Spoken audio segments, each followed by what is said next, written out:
Hello friends, कैसे हो? Hope सब बढ़िया होगे। Welcome to my YouTube channel UGC NET commerce made easy.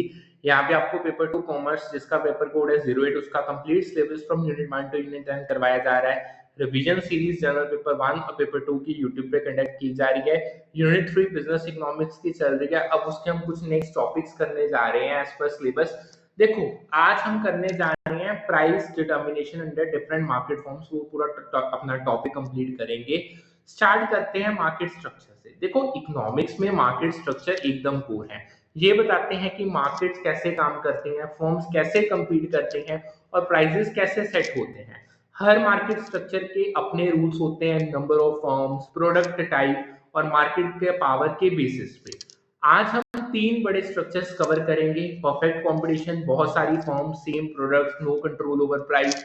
Monopolistic competition, बहुत सारी फर्म्स, थोड़ा डिफरेंशिएटेड प्रोडक्ट होगा, थोड़ी मार्केट पावर भी होगी। थर्ड, ओलिगोपोली, कुछ ही बड़ी firms, heavy influence on market और कॉम्प्लेक्स प्राइसिंग स्ट्रेटजीज। प्लस हम प्राइस लीडरशिप मॉडल और स्क्वीजेस किंग के डिमांड कर्व को भी डिकोड करेंगे जो ओलिगोपोली का दिल है। ठीक है जी। सो स्टार्ट करते हैं परफेक्ट कंपटीशन से। What is perfect competition? Perfect competition वो आइडियल मार्केट है जहां बहुत सारी फर्म्स होती हैं, कोई सिंगल फर्म बड़ी नहीं है। सेकंड, आइडेंटिकल प्रोडक्ट, सब सेम चीजें बेचते हैं, no differentiation. Third, free entry और एग्जिट, कोई भी फर्म्स आ सकती हैं या जा सकती हैं मार्केट से। फोर्थ, प्राइस टेकर, कोई फर्म प्राइस कंट्रोल नहीं करती, मार्केट फोर्सेस सप्लाई और डिमांड प्राइस सेट करते हैं। इसमें फर्म्स का एक ही गोल होता है, प्रॉफिट मैक्सिमाइज करना by producing at output level where marginal cost is equal to market price. ठीक है जी। अगर की फीचर्स की बात करें परफेक्ट कंपटीशन की, तो नंबर 1 आता है, number 1, firm is price taker. एक फर्म का मार्केट प्राइस पे कोई कंट्रोल नहीं होता, वो बस मार्केट का सेट किया हुआ प्राइस एक्सेप्ट करते हैं। क्योंकि बहुत सारी फर्म्स हैं, एक फर्म का आउटपुट या प्राइस चेंज मार्केट को अफेक्ट नहीं करता। अगर एग्जांपल दूं, एक सिंगल वीट फार्मर का प्राइस पे कोई कंट्रोल नहीं है, मार्केट डिसाइड करती है कि वीट का प्राइस 2000 रुपए पर क्विंटल होगा। सेकेंड आता है इनफाइनाइटली इलास्टिक डिमांड कर्व होता है, ये इंपॉर्टेंट चीज है। परफेक्ट कंपटीशन में डिमांड कर्व परफेक्टली इलास्टिक होता है, मतलब स्ट्रेट हॉरिजॉन्टल लाइन। क्योंकि प्रोडक्ट्स आइडेंटिकल हैं, अगर एक फर्म थोड़ा भी ज्यादा प्राइस मांगे, कस्टमर्स दूसरी फर्म से खरीद लेंगे। इससे रेवेन्यू कर्व यानी AR is equal to MR भी स्ट्रेट लाइन होता है। तीसरा आता है long run equilibrium, AR is equal to MR is equal to long run average cost is equal to long run marginal cost. Long run में एक perfectly competitive firm तब equilibrium में होती है जब जो एवरेज रेवेन्यू है वो मार्जिनल रेवेन्यू के बराबर है। प्राइस जो मार्केट सेट करती है वो ही AR और MR होता है। सेकेंड, मार्जिनल कॉस्ट MR के बराबर है। फर्म वो आउटपुट प्रोड्यूस करती है जहां एक्स्ट्रा यूनिट का कॉस्ट प्राइस के बराबर हो। Third, average revenue long run average cost के बराबर है। प्राइस और एवरेज कॉस्ट इक्वल होते हैं, मतलब नो एक्स्ट्रा प्रॉफिट, बस नॉर्मल प्रॉफिट होगा। Fourth, long run average cost long run marginal cost के बराबर है। Firm long run average cost curve के मिनिमम पॉइंट पे ऑपरेट करती है मोस्ट एफिशिएंट स्केल यानी। ये इक्विलिब्रियम इंश्योर करता है कि फर्म एफिशिएंट है और बस नॉर्मल प्रॉफिट्स कमा रही है। ठीक है जी। आगे बढ़ती हैं। चौथा feature, only normal profits in long run.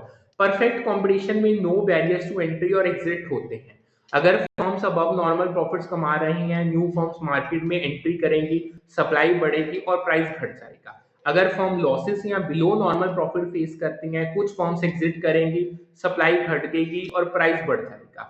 Result में क्या होगा? लॉन्ग रन में प्राइस और long run average cost equal हो जाते हैं, फर्म्स बस नॉर्मल प्रॉफिट यानी जीरो इकोनॉमिक प्रॉफिट कमाती है। ठीक है। फिफ्थ आता है मार्केट प्राइस एडजस्टमेंट। डिमांड और सप्लाई के चेंजेस से मार्केट प्राइस फुली एडजस्ट हो जाता है। फॉर एग्जाम्पल, अगर डिमांड बढ़ती है, प्राइस ऊपर जाता है, फर्म ज्यादा प्रॉफिट कमाते हैं, न्यू फर्म्स एंटर करते हैं, सप्लाई बढ़ती है और प्राइस वापस नॉर्मल लेवल पे आ जाता है। ये फ्री एंट्री और एग्जिट का मैजिक है जो लॉन्ग रन में नॉर्मल प्रॉफिट इंश्योर करता है। ये पेपर में बहुत बार पूछा गया। एग्जाम्पल देता हूँ, एग्जाम्पल से पूरा क्लियर होगा। सोचो, एक वीट मार्केट जहां बहुत सारे फार्मर सेम क्वालिटी का वीट बेचते हैं, प्राइस मार्केट डिसाइड करती है, सिर्फ 2000 रुपए पर क्विंटल मार्केट ने प्राइस ने डिसाइड ऑन करना है। ठीक है जी। हर फार्मर प्राइस टेकर है, वो इस प्राइस पे ही बेचेगा। शॉर्ट रन में कोई फार्मर एक्स्ट्रा प्रॉफिट कमा सकता है और अगर उसका कॉस्ट कम है, पर लॉन्ग रन में न्यू फार्मर्स एंटर करेंगे, सप्लाई बढ़ेगी, प्राइस घटेगा और सब नॉर्मल प्रॉफिट पे सेटल होंगे, यानी average revenue will be equal to long run average cost. ठीक है, अब परफेक्ट कंपटीशन ही क्यों? परफेक्ट कंपटीशन एक आइडियल बेंचमार्क है। रियल वर्ल्ड में एग्जैक्टली ऐसा मार्केट कम होता है, पर ये बताता है कि कैसे एफिशिएंसी मैक्सिमाइज होती है और कंज्यूमर को लोएस्ट प्राइसेस मिलते हैं। फर्म्स को फोर्स करते हैं कॉस्ट मिनिमाइज करने और एफिशिएंट होने के लिए। ठीक है जी, सेकंड पे चलते हैं। सेकंड आता है monopolistic competition. What is monopolistic competition? Monopolistic competition वो मार्केट है जहां बहुत सारी फर्म्स होती हैं पर प्रोडक्ट्स डिफरेंशिएटेड होते हैं, सेम कैटेगरी पर थोड़े अलग, ब्रांडिंग, क्वालिटी या फीचर्स को लेके। हर फर्म के पास थोड़ी मार्केट पावर होती है क्योंकि उनका प्रोडक्ट यूनिक होता है। फर्म्स नॉन प्राइस कंपटीशन में इंगेज करती हैं, जैसे ब्रांडिंग, एडवर्टाइजिंग और कंज्यूमर सर्विस। प्राइस डिटर्मिनेशन एक बैलेंसिंग एक्ट है। फर्म ज्यादा प्राइस सेट करके प्रॉफिट मैक्सिमाइज करना चाहती हैं, पर कॉम्पिटिटिव भी रहना पड़ता है क्योंकि सब्स्टिट्यूट्स अवेलेबल होते हैं। अगर इसके की फीचर्स की बात करें, number 1, differentiated products. Products similar होते हैं पर आइडेंटिकल नहीं, ब्रांडिंग, पैकेजिंग या क्वालिटी से अलग होते हैं। फॉर एग्जांपल, एक कॉफी शॉप का कैपेचिनो दूसरे से थोड़ा अलग होता है टेस्ट और एम्बियंस के पॉइंट ऑफ व्यू से। Second, relatively less elastic demand curve. Monopolistic competition में डिमांड कर्व लेस इलास्टिक होता है कंपेयर टू परफेक्ट कंपटीशन, क्योंकि प्रोडक्ट्स डिफरेंशिएटेड हैं। अगर एक फर्म थोड़ा प्राइस बढ़ाएगी तो सब कस्टमर नहीं भागेंगे, कुछ लॉयल रहेंगे। पर ज्यादा प्राइस बढ़ाने से कस्टमर सब्स्टिट्यूट की तरफ शिफ्ट कर सकते हैं। तीसरा, profit maximization. Firms profit maximize करते हैं जहां मार्जिनल कॉस्ट मार्जिनल रेवेन्यू के बराबर है। और परफेक्ट कंपटीशन से अलग है, यहाँ marginal revenue is equal to price नहीं होता क्योंकि डिमांड कर्व डाउनवर्ड स्लोपिंग है, लेस इलास्टिक है। चौथा मेन फीचर आता है long run normal profit. Monopolistic competition में भी फ्री एंट्री और एग्जिट होती है। शॉर्ट रन में फर्म्स अबव नॉर्मल प्रॉफिट कमा सकती हैं अगर उनका प्रोडक्ट हिट हो रहा है, पर लॉन्ग रन में न्यू फर्म्स एंटर करेंगी, मार्केट शेयर डिवाइड होगा और प्राइस घटेगा। फर्म्स नॉर्मल प्रॉफिट से सेटल होते हैं। ठीक है जी, अगर मैं आपको एक एग्जांपल दूं, उसके थ्रू मैं आपको समझाऊं। सोचो, एक लोकल मार्केट जहां बहुत सारी कॉफी शॉप्स हैं, सब कॉफी बेचते हैं पर हर एक का टेस्ट, एम्बियंस या ब्रांडिंग अलग है। एक शॉप ज्यादा प्राइस सेट कर सकती है और अगर उसका कॉफी या वाइब यूनिक है, पर अगर प्राइस बहुत ज्यादा हुआ, कस्टमर दूसरे शॉप पे शिफ्ट करेंगे। लॉन्ग रन में न्यू कॉफी शॉप्स खुलेंगी और सब नॉर्मल प्रॉफिट ही कमाएंगे। ठीक है जी, अब क्यों मोनोपोलिस्टिक कंपटीशन? क्यों? ये रियल वर्ल्ड में कॉमन है। फर्म्स को क्रिएटिविटी और ब्रांडिंग के चांस देता है पर कंपटीशन के प्रेशर में रखता है। कंज्यूमर्स को वैरायटी मिलती है पर प्राइसेस परफेक्ट कंपटीशन से थोड़ा ज्यादा हो सकते हैं। ठीक है जी, तीसरा आता है oligopoly. What is oligopoly? Oligopoly वो मार्केट है जहां कुछ ही बड़ी फर्म्स डोमिनेट करती हैं, मार्केट शेयर उनके हाथ में होता है। ये फर्म्स एक दूसरे के एक्शंस को क्लोजली वॉच करती हैं क्योंकि एक का डिसीजन यानी प्राइस एंड आउटपुट दूसरों को अफेक्ट करता है। प्राइस लीडरशिप मॉडल और squeezes king demand curve oligopoly के दो इंपॉर्टेंट कॉन्सेप्ट हैं जो प्राइसिंग बिहेवियर एक्सप्लेन करते हैं, जिनमें से पेपर में क्वेश्चन आता है। ठीक है जी, अब आता है price leadership model. Price leadership model में एक डोमिनेंट फर्म यानी जो प्राइस लीडर है प्राइस सेट करती है और बाकी फर्म उसको फॉलो करती हैं। प्राइस लीडर यूजुअली सबसे बड़ी या इन्फ्लुएंशियल फर्म होती है, बड़ा मार्केट शेयर है उसके पास। ये प्राइस सेट करती है based on market demand, cost structures, strategic goals, market share या प्रॉफिट मैक्सिमाइजेशन का। ठीक है, बाकी फर्म्स उसके प्राइस को मैच करती हैं ताकि प्राइस वॉर से बचा जा सके। ठीक है, सेकंड आता है Sweezy's kinked demand curve model. Sweezy's kinked demand curve oligopoly में फर्म्स के प्राइसिंग बिहेवियर को एक्सप्लेन करता है। ये बोलता है कि ओलिगोपोली में डिमांड कर्व दो पार्ट्स में होता है। Number first, elastic segment. अगर फर्म प्राइस बढ़ाती है, कॉम्पिटिटर्स फॉलो नहीं करते, तो उसकी डिमांड ज्यादा इलास्टिक होती है, यानी कस्टमर सब्स्टिट्यूट्स पे शिफ्ट करते हैं।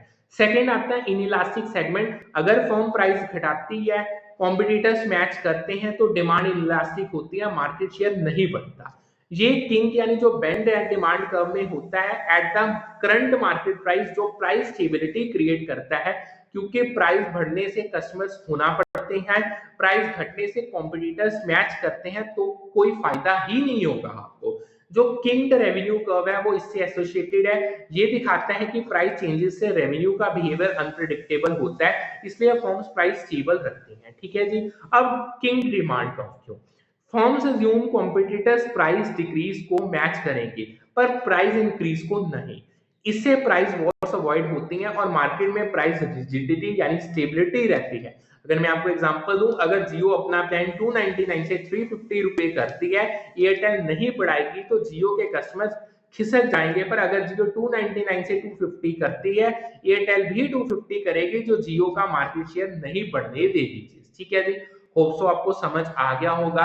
आगे बढ़ते हैं, नेक्स्ट इंपॉर्टेंट टॉपिक पे चलते हैं। देखो, इकोनॉमिक्स में ऑलिगोपोली एक ऐसा मार्केट स्ट्रक्चर है जहां कुछ ही बड़ी फर्म्स डोमिनेट करती हैं और इनका एक दूसरे पे बड़ा असर होता है। ये मार्केट ना परफेक्ट कंपटीशन जैसे सिंपल है, ना मोनोपोली जैसे स्ट्रेट फॉरवर्ड।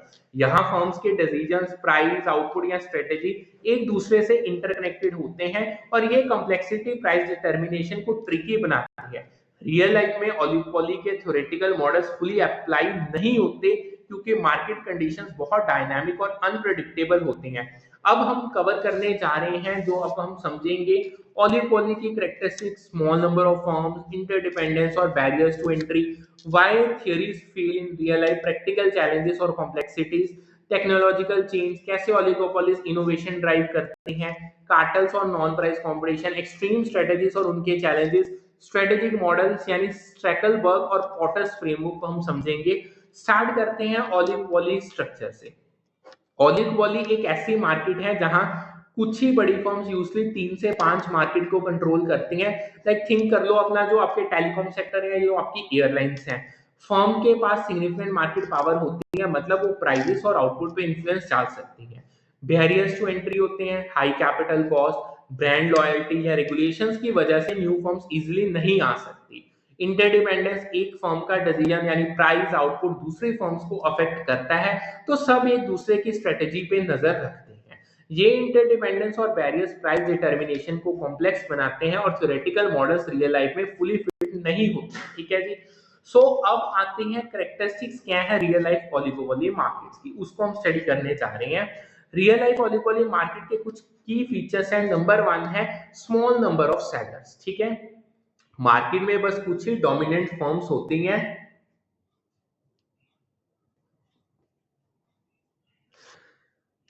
जो मार्केट शेयर को बड़ा हिस्सा, जो मार्केट शेयर का बड़ा हिस्सा कंट्रोल करते हैं। ठीक है, अगर एग्जांपल दूं, इंडिया में टेलीकॉम मार्केट में जियो, एयरटेल और वोडाफोन ही डोमिनेट करते हैं।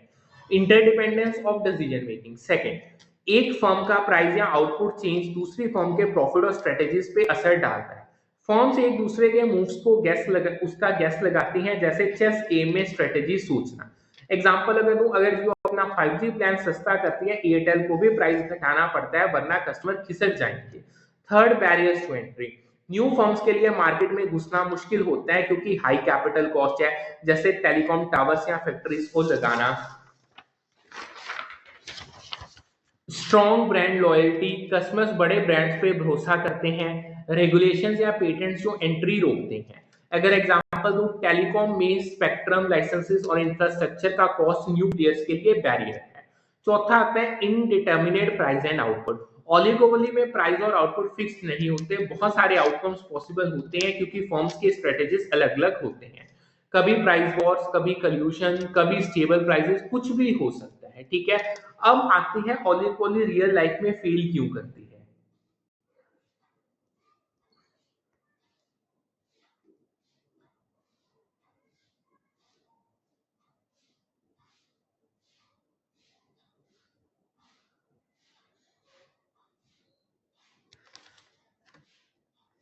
अब ओलिगोपोली के थ्योरेटिकल मॉडल जैसे प्राइस लीडरशिप, किंग डिमांड का रियल लाइफ में फुली एप्लीकेबल नहीं होते।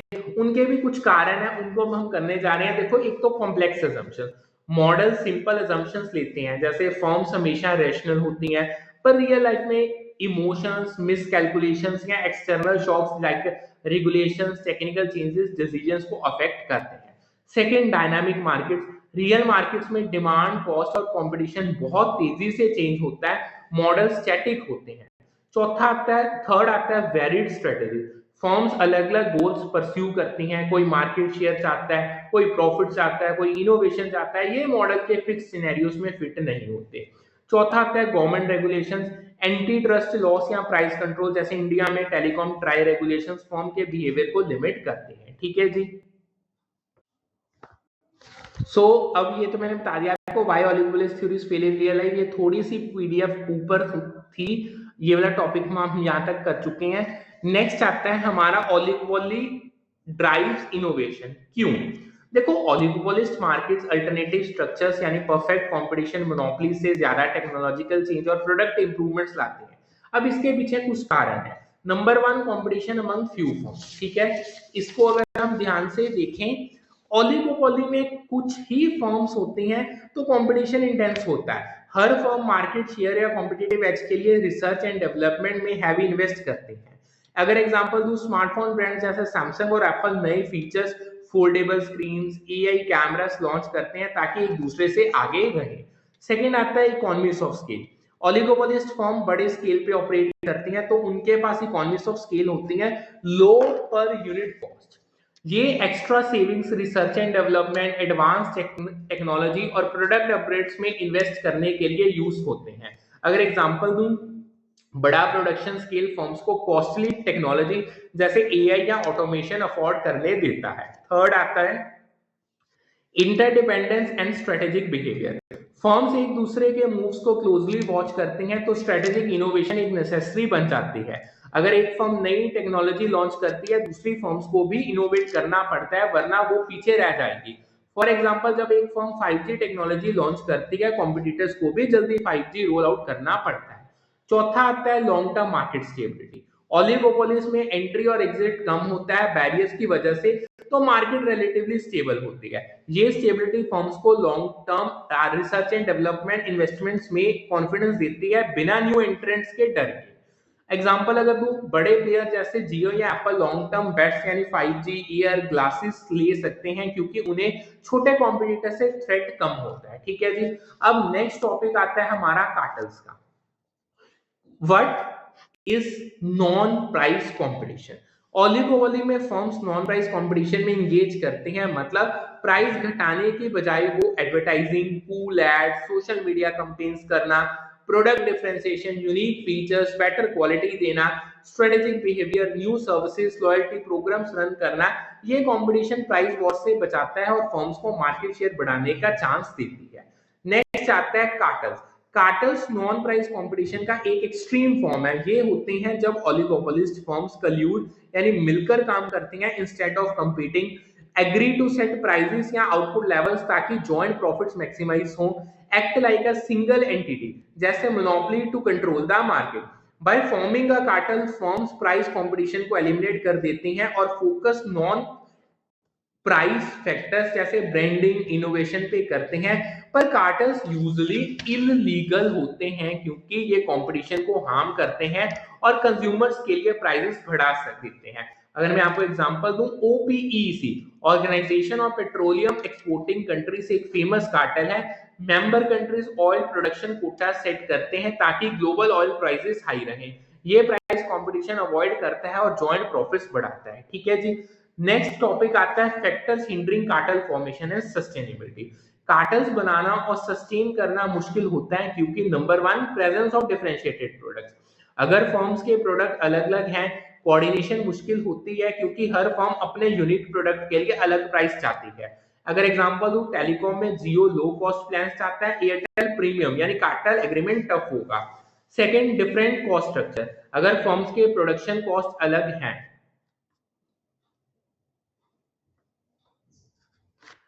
लो कॉस्ट फर्म ज्यादा आउटपुट या लो प्राइस चाहेगी जो कार्टेल को ब्रेक कर सकता है। एग्जांपल दूं, टेस्ला का ईवी प्रोडक्शन कॉस्ट BYD से कम है तो कार्टेल में टेस्ला लो प्राइसेस पुश करेगी जो कॉन्फ्लिक्ट क्रिएट करती है चीज।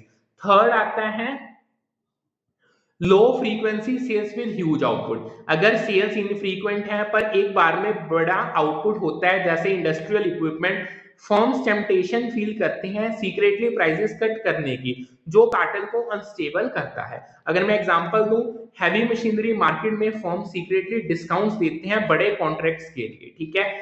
नेक्स्ट आता है oligopoly and strategic behaviour, dominant form advantage. ये पेपर में बहुत बार आया है। इन ओलिगोपोलिस डोमिनेंट फर्म यानी market leader usually first move करती है और मार्केट शेयर का बड़ा हिस्सा से 2/3 कैप्चर करती है। फॉलोअर्स फर्म या वीकर वंस को कम शेयर से 1/3 ही मिलता है। अब ये क्यों? डोमिनेंट फर्म के पास ज्यादा रिसोर्सेज, ब्रांड पावर और इकोनॉमीज ऑफ स्केल होते हैं जो उसे aggressive strategies like low prices या हैवी मार्केटिंग अलाउ करते हैं। अगर मैं एग्जांपल दूं, जियो ने इंडिया में टेलीकॉम मार्केट एंटर किया विद फ्री 4G प्लान्स और 60% प्लस मार्केट शेयर कैप्चर किया, जबकि एयरटेल और वोडाफोन को कम शेयर मिला। ठीक है, नेक्स्ट आता है corporation versus dominant strategy. Oligopolist firm corporation से बेटर रिजल्ट्स पा सकती हैं कंपेयर टू अपनी dominant strategy. Self interest follow करने से कॉर्पोरेशन का मतलब है प्राइस वॉर्स को अवॉइड करो, मार्केट स्टेबिलिटी मेंटेन करना, स्टेबल प्राइसेस, प्रेडिक्टेबल प्रॉफिट्स होना, जॉइंटली इनोवेट या मार्केट ग्रो करना। पर डोमिनेंट स्ट्रेटेजी से प्राइस कटिंग या aggressive expansion short term gains देती है, लेकिन लॉन्ग टर्म में डिस्ट्रक्टिव प्राइस वॉर्स या लॉसेस का रिस्क होता है। ठीक है जी, अब नेक्स्ट चलते हैं। नेक्स्ट है सबसे इंपॉर्टेंट टॉपिक जो पेपर में पता ही नहीं कितनी बार आया, Porter's strategic framework. Porter's framework Michael Porter का 5 फोर्सेस मॉडल ओलिगोपोलिस्ट मार्केट्स में कंपटीशन की इंटेंसिटी और फर्म्स की स्ट्रेटेजीज को एनालाइज करता है। ये स्ट्रक्चरल डिटर्मिनेंट्स पे फोकस करता है। Number 1, threat of new entrants, barriers to entry, high capital, regulations oligopolies में कंपटीशन को लिमिट करते हैं। Second, bargaining power of buyers, अगर कस्टमर्स के पास सब्स्टिट्यूट्स हैं, फर्म्स की प्राइसिंग पावर कम होती है। थर्ड आता है bargaining power of supplier, strong supplier से चिप मैन्युफैक्चरर्स फर्म्स के कॉस्ट बढ़ा सकते हैं। थ्रेट ऑफ सब्स्टिट्यूट चौथा, अल्टरनेटिव प्रोडक्ट्स या सर्विसेज कंपटीशन को इंटेंस करती हैं। पांचवा, राइवलरी अमंग एग्जिस्टिंग फर्म्स, ओलिगोपोलिस में राइवलरी हाई होती है जो इनोवेशन या प्राइस वॉर्स को ट्रिगर कर सकती है। ठीक है, नेक्स्ट आता है स्टेकलबर्ग मॉडल। स्टेकलबर्ग मॉडल ओलिगोपोली में एक स्ट्रेटेजिक गेम दिखाता है जहां एक लीडर फर्म पहला मूव करती है, से प्राइस या आउटपुट से एक्ट करती है, बाकी फॉलोअर फर्म उसके डिसीजन के बेसिस पे रिएक्ट करते हैं। लीडर्स अपनी डोमिनेंट स्ट्रेटेजी चूज करते हैं, लेकिन कॉर्पोरेशन से बेटर रिजल्ट मिल सकता है।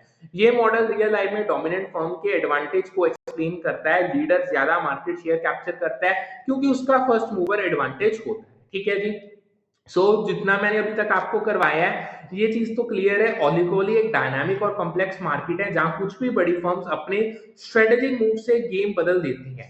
ठीक है जी, अगर रियल लाइफ की बात करें तो real life complexities like differentiated products, regulations, dynamic demand theoretical models को फुली एप्लीकेबल होने से रोकते हैं। टेक्नोलॉजिकल चेंज ओलिगोपोलिस का हॉलमार्क है, इंटेंस कंपटीशन और economies of scale innovation drive करते हैं। Cartels extreme non price competition है, लेकिन इनका फॉर्मेशन मेन बैरियर्स होते हैं। स्ट्रेटेजिक फ्रेमवर्क जैसे पॉटर और स्टेकलबर्ग फर्म्स को कंपटीशन और कॉपरेशन के बीच बैलेंस बनाने में हेल्प करते हैं। ठीक है जी, होप सो आपको ये वाला सारा अच्छे से समझ आ गया होगा। आगे बढ़ते हैं।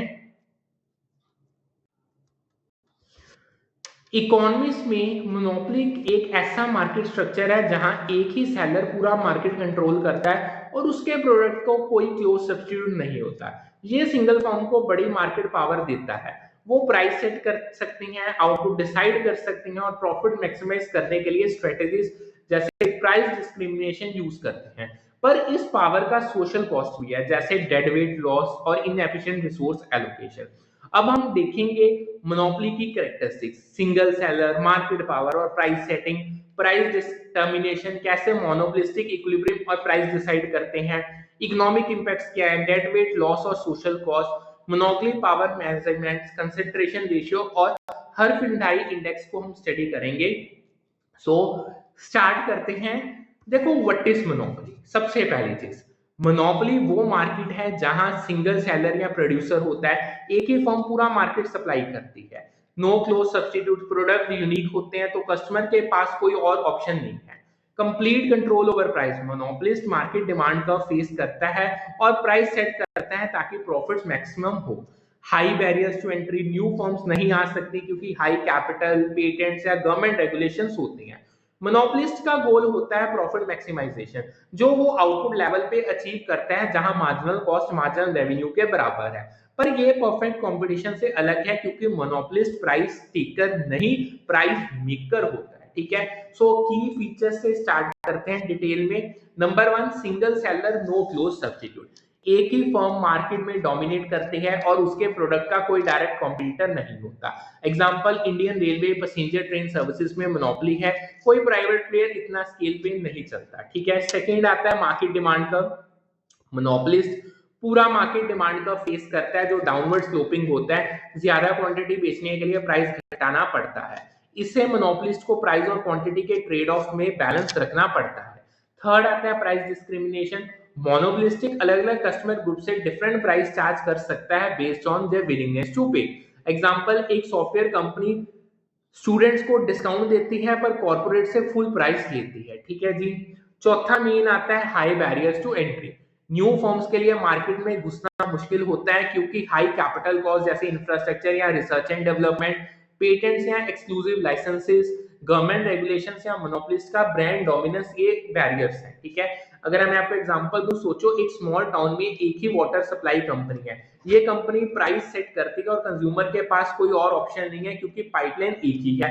वो हाई प्राइसेस चार्ज कर सकती है। ये अलग अलग रेट से डोमेस्टिक वर्सेस कमर्शियल लगा सकती है ताकि प्रॉफिट्स मैक्सिमाइज हो सके। ठीक है, अब नेक्स्ट मेरा हमारा जो मेन टॉपिक आता है इक्विलिब्रियम इन मोनोपोली। मोनोपोलिस्ट अपना इक्विलिब्रियम तब अचीव करते हैं जब जो मार्जिनल कॉस्ट या मार्जिनल रेवेन्यू के बराबर है। मार्जिनल कॉस्ट यानी एक एक्स्ट्रा यूनिट प्रोड्यूस करने की कॉस्ट, मार्जिनल रेवेन्यू एक एक्स्ट्रा यूनिट बेचने से मिला रेवेन्यू। मोनोपोलिस्ट वो आउटपुट चूज करते हैं जहां मार्जिनल कॉस्ट, मार्जिनल रेवेन्यू और उस आउटपुट के corresponding price market demand curve से डिसाइड होता है। ठीक है, अब मार्जिनल कॉस्ट मार्जिनल रेवेन्यू के बराबर क्यों है? देखो, अगर एमसी एमआर से कम होगी, मोनोपोलिस्टिक ज्यादा प्रोड्यूस करेंगे क्योंकि एक्स्ट्रा यूनिट से ज्यादा रेवेन्यू मिलता है। एंड अगर एमसी ग्रेटर देन एमआर रहेगी, मोनोपोलिस्ट प्रोड्यूस जो उनकी प्रोडक्शन है उसे घटाएंगे क्योंकि एक्स्ट्रा यूनिट कॉस्टली है।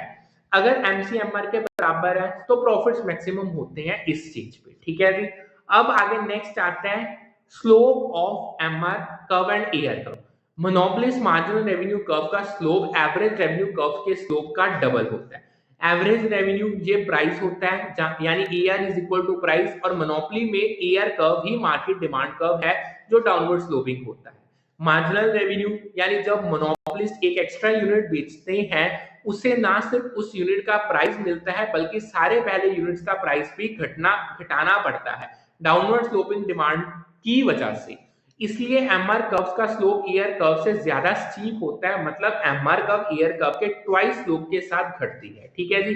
अगर एग्जांपल दूं, अगर डिमांड कर्व है price 100 minus Q, Q is quantity, यानी अगर एआर 100 माइनस क्यू है, total revenue price multiply by quantity that is 100 minus Q multiply by Q that is equal to 100 Q minus Q square. MR is equal to TR का derivative that is 100 minus 2q।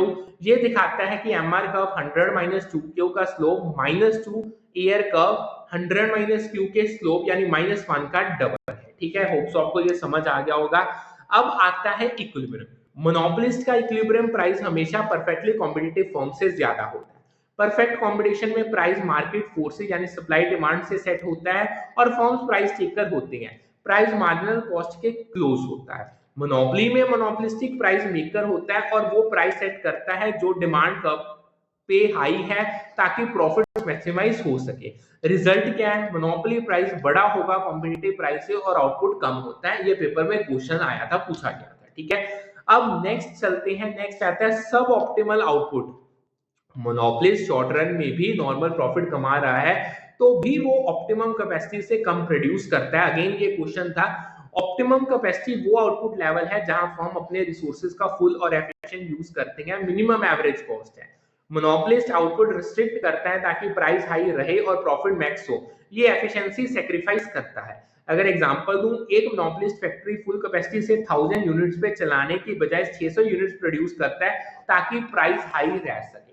Next अब आता है relatively high elastic demand curve होता है। Monopoly में demand curve relatively more elastic होता है compare to other market structures like oligopoly या मोनोपोलिस्टिक कंपटीशन, लेकिन परफेक्ट कंपटीशन से कम इलास्टिक होता है। ये भी आपका एक प्रीवियस ईयर क्वेश्चन है। अब क्यों इलास्टिक? कोई क्लोज सब्स्टिट्यूट नहीं होता, पर अगर प्राइस बहुत ज्यादा बढ़ाए कंज्यूमर्स की डिमांड है वो घटती है, से अल्टरनेटिव प्रोडक्ट्स या रिड्यूस्ड कंजम्पशन होगी। अब why not perfectly elastic? Perfect competition में डिमांड परफेक्टली इलास्टिक होती है क्योंकि प्रोडक्ट्स आइडेंटिकल होते हैं। लेकिन मोनोपोली में यूनिक प्रोडक्ट से थोड़ी प्राइसिंग पावर मिलती है। अब थर्ड आता है, अब जो मेन चीज हम करने जा रहे हैं, measuring monopoly power, economic identities for monopoly power. Monopoly power को मेजर करने के लिए कुछ की टूल्स हैं जो मार्केट कंसंट्रेशन दिखाते हैं। नंबर 1 आता है कंसंट्रेशन रेशियो। अगेन ये प्रीवियस ईयर क्वेश्चंस हैं। ये बताता है कि इंडस्ट्री के लार्जेस्ट फर्म्स का कंबाइंड मार्केट शेयर कितना है। एग्जांपल, अगर टॉप 4 फर्म्स का 80% मार्केट शेयर है तो कंसंट्रेशन रेशियो हाई है। मोनोपोली या ओलिगोपोली का sign, higher ratio is equal to ज्यादा मोनोपोली पावर। सेकंड आता है हर्फिंदाई हर्चमैन इंडेक्स यानी HHI। ये इंडस्ट्री के सारे फर्म्स के मार्केट शेयर्स का स्क्वायर का सम कैलकुलेट करता है। Formula HHI is equal to market share of firm 1, उसको ब्रैकेट का whole square plus market share of firm bracket का whole square plus so on. Range 0 है, perfect competition to 10,000, pure monopoly एक firm का 100% share. Higher HHI index is equal to ज्यादा market concentration और ज्यादा monopoly power. तीसरा आता है इलास्टिसिटी रेसिप्रोकल। ये मेजर नहीं है, ये बेसिकली क्वेश्चन पता है कैसे आया था, उन्होंने ऑप्शन दी थी, उन्होंने कहा था चूज करो ऑड वन आउट, और ये था तीसरा जो नहीं था, डिमांड इलास्टिसिटी का रेसिप्रोकल यानी 1 divided by elasticity monopoly power का डायरेक्ट मेजर नहीं होता। इलास्टिसिटी बताता है कि प्राइस चेंज से डिमांड कितना अफेक्ट होता है, लेकिन ये कंसंट्रेशन या मार्केट पावर का डायरेक्ट इंडिकेटर नहीं है। ठीक है, अब इंपॉर्टेंट टॉपिक पे चलते हैं, dead weight loss. What is dead weight loss, ये क्या है, क्यों है, कैसे है, इसको करते हैं स्टडी। डेड वेट लॉस वो सोशल वेलफेयर लॉस है जो मोनोपोली की वजह से होता है जब रिसोर्सेज सब ऑप्टिमली एलोकेटेड होते हैं। मोनोपोली में फर्म आउटपुट रिस्ट्रिक्ट करती हैं और price higher than marginal cost set करती हैं ताकि प्रॉफिट्स मैक्सिमम हो। परफेक्ट कंपटीशन में प्राइस मार्जिनल कॉस्ट के बराबर होता है और आउटपुट सोशली ऑप्टिमल लेवल पे होता है। मोनोपोली का रिस्ट्रिक्टेड आउटपुट और हाई प्राइस कंज्यूमर सरप्लस और टोटल वेलफेयर घटाता है जो डेडवेट लॉस बन जाता है। अब ये होता कैसे है, मोनोपोलिस्ट वो आउटपुट प्रोड्यूस नहीं करते जहां demand is equal to marginal cost यानी सोशली एफिशिएंट पॉइंट है। इंस्टेड वो marginal cost when marginal cost is equal to MR पे प्रोड्यूस करते हैं जो कम आउटपुट पर हायर प्राइस देता है। इससे कुछ कंज्यूमर जो प्रोडक्ट खरीद सकते हैं एट लोअर प्राइस मार्केट से बाहर हो जाते हैं और प्रोड्यूसर और कंज्यूमर दोनों को पोटेंशियल सरप्लस लॉस्ट हो जाता है। ठीक है, अब ये डेड वेट लॉस क्यों, अपना जो आपका डेड वेट लॉस है क्यों मैटर करता है। डेड वेट लॉस इकोनॉमी की ओवरऑल एफिशिएंसी को हर्ट करता है। नंबर 1, कंज्यूमर सरप्लस घटता है क्योंकि हाई प्राइसेस से कम लोग प्रोडक्ट अफोर्ड कर पाते हैं। सेकंड, प्रोड्यूसर सरप्लस मोनोपोलिस्ट के फेवर में बढ़ता है लेकिन total surplus consumer plus producer कम हो जाता है। ये लॉस सोसाइटी के लिए हार्मफुल है क्योंकि रिसोर्सेज का ऑप्टिमल यूज नहीं हो पा रहा है। ठीक है, अब लास्ट मेन चीज आती है social cost of monopoly. Monopoly का मेन सोशल कॉस्ट इसका फोकस होता है एंट्री ऑफ अदर फर्म्स को स्टॉल करने पे। Number 1, barriers to entry. Monopolist patents, exclusive contracts या लॉबिंग के थ्रू कॉम्पिटिटर्स को मार्केट में आने से रोका जाता है। इनएफिशिएंसी, हाई प्राइसेस और लो आउटपुट से रिसोर्सेज का वेस्ट होता है, डेड वेट लॉस राइज होता है। Third, reduced innovation. मोनोपोली में कंपटीशन कम होता है तो इनोवेशन का प्रेशर भी कम हो सकता है, दो इसमें एक्सेप्शंस होते हैं। ठीक है, चार्जिंग डिफरेंट प्राइसेस यानी जो प्राइस डिस्क्रिमिनेशन है, अर्निंग नेट प्रॉफिट या नॉर्मल प्रॉफिट में लो आउटपुट मेन रीजंस नहीं है सोशल कॉस्ट के। ये तो मोनोपोलिस्ट की स्ट्रेटेजीज का पार्ट है, असली कॉस्ट है एंट्री बैरियर्स और इनएफिशिएंसी। ठीक है जी, ये जो पूरा टॉपिक है इससे एक चीज समझ आती है, मोनोपोली एक पावरफुल लेकिन कॉस्टली मार्केट स्ट्रक्चर है। सिंगल सेलर और नो सब्स्टिट्यूट मोनोपोलिस्ट को प्राइस मेकर बनाते हैं और वो मार्जिनल कॉस्ट और मार्जिनल रेवेन्यू पे इक्विलिब्रियम सेट करते हैं, लेकिन प्राइस परफेक्ट कंपटीशन से ज्यादा होता है। MR कर्व्स का स्लोप ER का डबल और सब ऑप्टिमल आउटपुट मोनोपोली की इनएफिशिएंसीज दिखाता है। डेड वेट लॉस और एंट्री बैरियर सोशल कॉस्ट हैं जो इकोनॉमी को हर्ट करते हैं। कंसंट्रेशन रेशियो और हर्फिंदाई इंडेक्स मोनोपोली पावर को मेजर करते हैं लेकिन इलास्टिसिटी रेसिप्रोकल इसका टूल नहीं है। सो जितना आपको करवाया उतना समझ आ गया होगा। सो करते हैं आज का सेशन वाइंड अप। कोई डाउट है तो पूछ सकते हैं, वो कंप्लीट सिलेबस करवाया जाएगा। कल मिलते हैं with a new session with a new set of topics. Thank you.